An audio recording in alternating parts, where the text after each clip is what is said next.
Editing reagent, mall analysis, ये सब ख़त्म कर लिया था। ओके, तो कंसंट्रेशन टर्म्स पर आते हैं। कंसंट्रेशन एक्चुअली हमें क्या बताता है, कंसंट्रेशन टर्म्स हमें क्या बताती है कि जो हमारा मिक्सचर है ना, हम मेनली बाइनरी मिक्सचर्स के बारे में पढ़ते हैं, बाइनरी सॉल्यूशंस के बारे में पढ़ते हैं। अब बाइनरी सॉल्यूशंस क्या होता है? बाइनरी सॉल्यूशंस होता है जो भी टू कंपोनेंट से मिलकर बना होता है, mixture of two component, mixture of two component. अब टू कंपोनेंट में एक जो कंपोनेंट होता है वो होता है स्मॉल क्वांटिटी में, लेट्स से एक है स्मॉल क्वांटिटी में और एक है हायर क्वांटिटी में। जो स्मॉल क्वांटिटी में होता है उसको हम बोल देते हैं सॉल्यूट, और जो हायर क्वांटिटी में उसको हम बोल देते हैं सॉल्वेंट। ऐसा जनरली हम बोलते हैं। तो कंसंट्रेशन टर्म ये बताती है कि सॉल्यूट सॉल्यूशन में कितना है, या फिर सॉल्वेंट उस सॉल्यूशन में कितना है, ठीक है। या फिर सीधी भाषा में, सिंपल भाषा में अगर बोलें तो कंसंट्रेशन टर्म्स में हम बताती है कि सॉल्यूशन कितना गाढ़ा है, कितना पतला है, बस। Okay, this tells about the concentration terms. तो पहला आता है हमारे पास मास परसेंट और वेट परसेंट। मास परसेंट मतलब कि सॉल्यूट का मास टोटल सॉल्यूशन के मास का कितना परसेंट है, या सॉल्वेंट का मास टोटल सॉल्यूशन के मास का कितना परसेंट है। तो हम मास परसेंट का फॉर्मूला कैसे लिख सकते हैं? Mass percent is equal to mass of solute divided by mass of solvent. अब ऐसा नहीं है कि हम ये केवल और केवल सॉल्यूट के लिए ही लिख सकते हैं, हम ये किसी के लिए भी लिख सकते हैं, सॉल्वेंट के लिए भी ये लिख सकते हैं। Okay, so this is the mass percent. हाँ, यहाँ पर जो यूनिट होनी चाहिए, यूनिट सेम होनी चाहिए। अगर आप यहाँ पर इसको ग्राम में पुट कर रहे हैं तो ये भी आपके पास ग्राम में होना चाहिए, किलोग्राम में पुट कर रहे हैं तो ये भी किलोग्राम में होना चाहिए। ओके, तो एक क्वेश्चन है इसके ऊपर, a solution is prepared by adding 2 gram of a substance A, 2 gram of substance A, मतलब ए हमारे पास एक कंपोनेंट हो गया, उसको हम किस में मिला रहे हैं? 18 ग्राम ऑफ वाटर में मिला रहे हैं। Calculate the mass percent of solute. तो हमारे पास यहाँ पर आप देखिए सॉल्यूट कौन है? सॉल्यूट है ए, उसका वेट कितना है? 2 ग्राम। सॉल्वेंट हमारे पास हो गया 18 ग्राम, जो कि वाटर है, हमारे पास वाटर है। तो टोटल वेट ऑफ सॉल्यूशन हमारे पास कितना हो गया? 2 + 18, ओके, 20 ग्राम। तो अगर मैं पूछूं percentage weight by weight of A, ये कितना हो जाएगा? तो आप बोलोगे मास ऑफ ए, ये ग्राम में आपके पास दिया गया, मास ऑफ सॉल्यूशन जो कि आपके पास ग्राम में है, इंटू 100। तो 2/20 इंटू 100। ये मैंने एनसीईआरटी का क्वेश्चन लिया है, तो हमारे पास कितना आ गया? 10% वेट बाय वेट। समझ में आई क्या बात? ओके, या फिर अगर आपको मान लीजिए बोला जाए कि the solute A, the A is 10% wait by wait, 10% wait by weight in aqueous solution. इसका मतलब क्या है पता है? इसका मतलब क्या है? अच्छे से पढ़ो।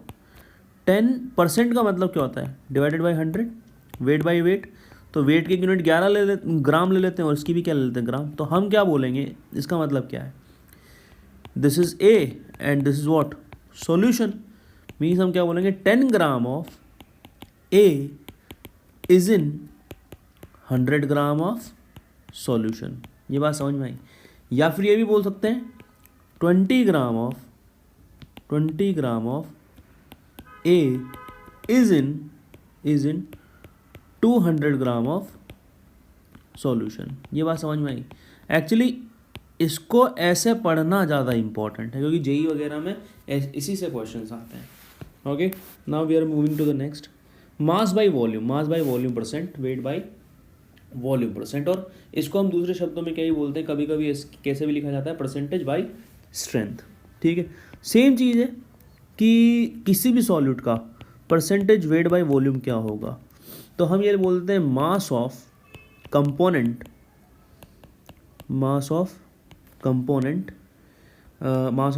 जो कि ग्राम में ही होगा, divided by volume of solution जो कि ml में ही होगा, इंटू 100। ठीक है, इस क्वांटिटी को हम कभी कभी क्या ही बोलते हैं? परसेंटेज बाय स्ट्रेंथ भी बोलते हैं। ठीक है, एक क्वेश्चन देखते हैं इसके ऊपर। 20 gram of NaOH is added in water to make 200 ml of solution, calculate percentage strength of the solution. Means हमारे पास weight of NaOH the solute कितना दिया हुआ है आपको 20 ग्राम, और वॉल्यूम ऑफ सॉल्यूशन हमारे पास वॉल्यूम ऑफ सॉल्यूशन वो कितना दिया गया है 200 ml। तो परसेंटेज वेट बाय वॉल्यूम कितना हो जाएगा, ये हमेशा मेनली ये हम सॉलिड के लिए ही निकालते हैं। ओके, तो ये कितना हो जाएगा wait of NaOH divide by total volume of solution. अब ध्यान रखिए ये ग्राम में ही होगा और ये ml में ही होगा, इंटू 100, तो 20/200 इंटू 100। तो हमारे पास परसेंटेज वेट बाय वॉल्यूम कितना आ गया 10%। ये बात समझ में आई? या फिर अगर इनको आप दिया गया हो ऐसा, ये नहीं देकर कुछ ऐसा दिया गया हो that NaOH is 10% wait by volume aqueous solution, तो आप इसको पढ़ोगे क्या, इसको आप इसको क्या लिखोगे? तो वही सेम चीज़ मैं आपस से बता रहा हूँ। 10% का मतलब क्या है divided by 100 wait by volume. ये वाली क्वांटिटी होती है हमारे पास क्या सॉल्यूट, जो कि क्या है NaOH। ये वाली क्वांटिटी हमारे पास किसकी होती है सॉल्वेंट की, सॉरी नॉट सॉल्वेंट, टोटल होता है तो ये क्या हो गया सॉल्यूशन। ठीक है, तो हम इसको क्या पढ़ सकते हैं, इस पूरी क्वांटिटी को हम क्या रीड कर सकते हैं कि 10 ग्राम of NaOH is in 100 ml of solution. समझ में आ रही है क्या बात? अगर मैं ऐसा बोलूँ कि 1 ग्राम of NaOH will be in what 100/10 ml of solution. ये बात समझ में आ रही है क्या? तो 5 ग्राम of NaOH is in 100/10 into 5 ml of solution. अब ना ये क्यों बता रहा हूँ मैं, क्योंकि ये आगे हम क्वेश्चंस में इसका यूज़ लेंगे, ये क्वेश्चन में पूछा जाता है भाई, गॉट इट और नॉट। ओके, तो हमने परसेंटेज वेट बाय वॉल्यूम भी देख लिया, परसेंटेज बाय स्ट्रेंथ भी देख लिया। ओके, हम आते हैं मोल फ्रैक्शन पर। मोल फ्रैक्शन होता क्या है, ये भी एक कंसंट्रेशन टर्म है मोल को रिप्रेजेंट में। It is the ratio of number of moles of a particular component to the total number of moles of the solution. जैसे कि मान लीजिए हमारे पास दो कंपोनेंट हैं, बाइनरी सॉल्यूशन मेनली हम पढ़ते हैं, तो दो कंपोनेंट मान लेते हैं, component A and component B। वो एक दोनों मिलकर एक सॉल्यूशन बना रहे हैं, इसके नंबर ऑफ मोल्स हैं N है, इसके नंबर ऑफ मोल्स हैं NB। तो हमारे पास जो मोल फ्रैक्शन होगा, मोल फ्रैक्शन को हम रिप्रेजेंट करते हैं, इसको मेनली बोला जाता है काई काई बोला जाता है इसको, ठीक है, लेकिन अपन एक्स ही बोल देते हैं। तो मोल फ्रैक्शन ऑफ ए क्या हो जाएगा, मोल फ्रैक्शन ऑफ ए हो जाएगा हमारे पास number of moles of A divided by total moles of in the solution. तो टोटल मोल्स कितने होते हैं दोनों कंपोनेंट, तो Na प्लस NB। तो मोल फ्रैक्शन ऑफ बी क्या हो जाएगा, number of moles of B divided by number of moles of A plus number of moles of B, total moles. Is it और नॉट? जैसे कि मैं एक जनरलाइज कर देता हूँ, कोई भी सॉल्यूशन में उसमें कंपोनेंट 1 है, कंपोनेंट 2 है, कंपोनेंट 3, 4 वगैरह वगैरह वगैरह। इसके नंबर ऑफ मोल्स है N1, N2, N3, N4। Okay, तो हमारे पास मोल फ्रैक्शन ऑफ 1 क्या होगा, कंपोनेंट 1 क्या होगा N1 divided by total mole, that is N1 plus N2 plus N3 plus N4 plus dash dash dash. काई 2 क्या होगा N2/N1 plus N2 plus N3 plus N4 dash dash dash. Okay, till XN क्या होगा NN/N1 plus N2 plus N3। Is it और not? Till NN। तो अगर हम इन सब का समेशन करें तो हमारे पास पता है क्या आएगा, X1 plus X2 dash dash dash till XN is equal to N1 plus N2 plus till NN divided by N1 plus N2 plus NN। तो मतलब summation of mole fraction of all component is what unity. Very important result, is very important result. समझ में आ रही है क्या बात? आप ये ही नहीं, n कंपोनेंट को नहीं लेकर आप केवल इन दोनों कंपोनेंट को ले लो, XA प्लस XB करके देखो आप, हमारे पास Na plus NB plus NB Na plus NB। Okay, आप थोड़ा सा ये एलसीएम आपने पढ़ा होगा, छोटी क्लास में भी पढ़ा है, जूनियर क्लासेस में आपने पढ़ा है,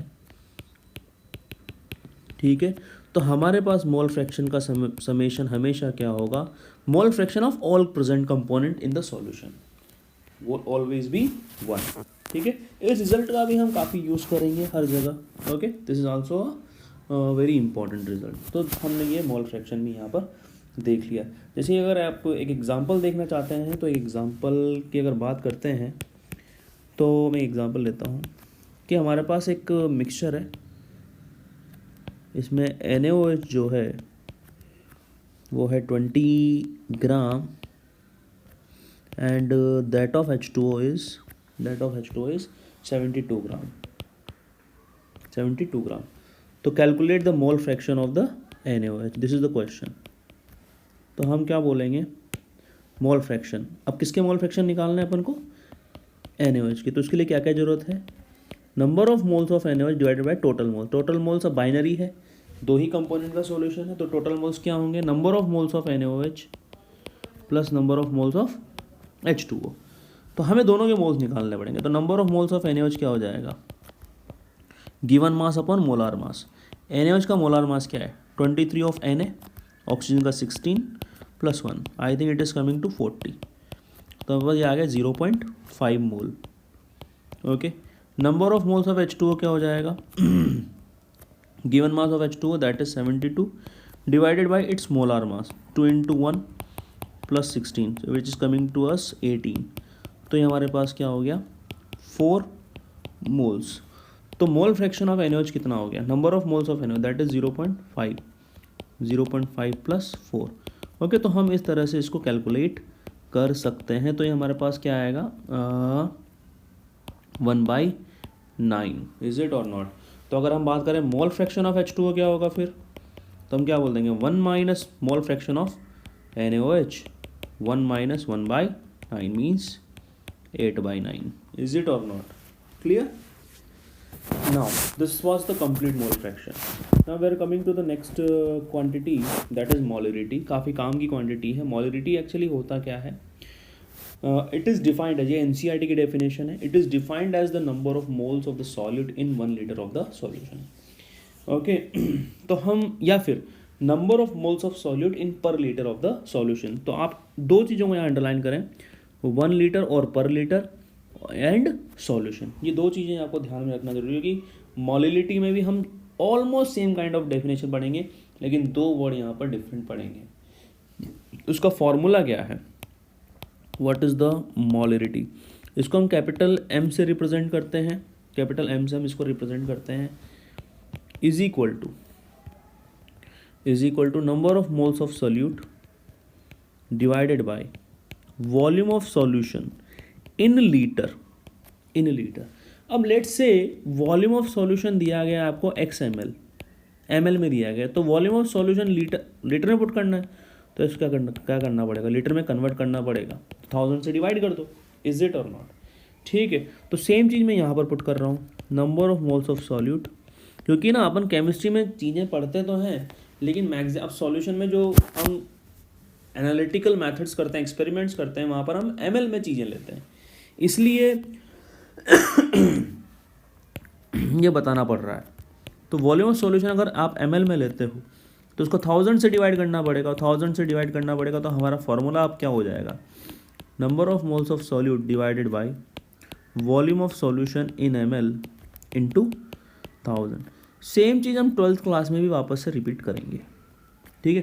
तो ये मोलरिटी का फॉर्मूला हो गया। अगर इसकी यूनिट की बात करें, मोलरिटी की यूनिट की बात करें, तो number of moles divided bye litre, तो यूनिट क्या हो जाएगी, moles per litre, okay, got it और नॉट, ठीक है।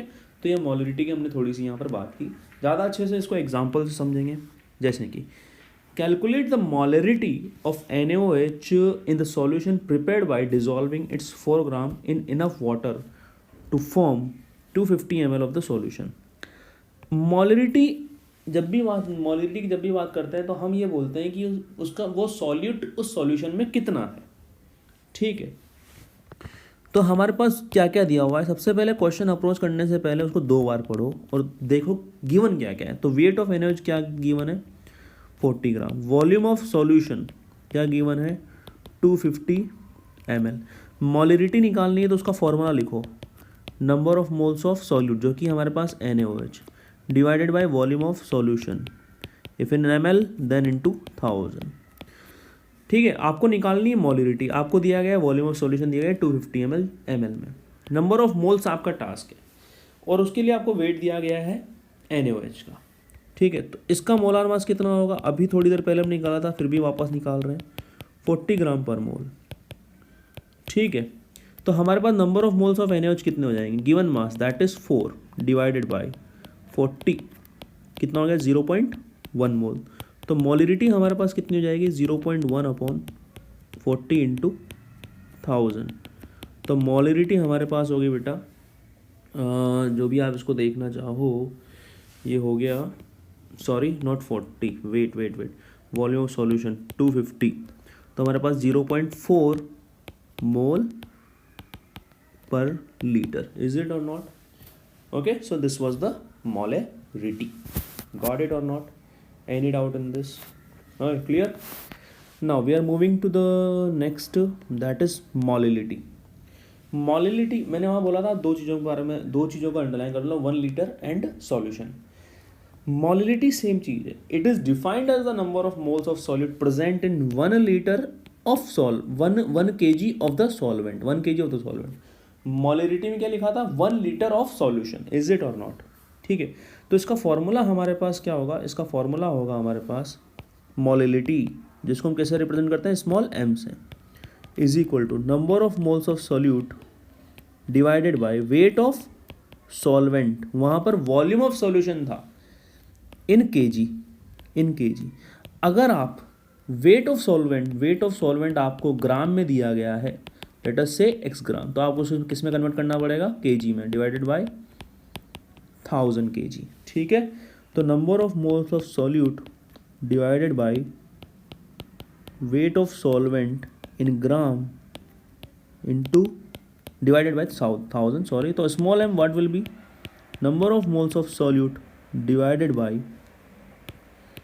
Wait of solvent in gram into 1000।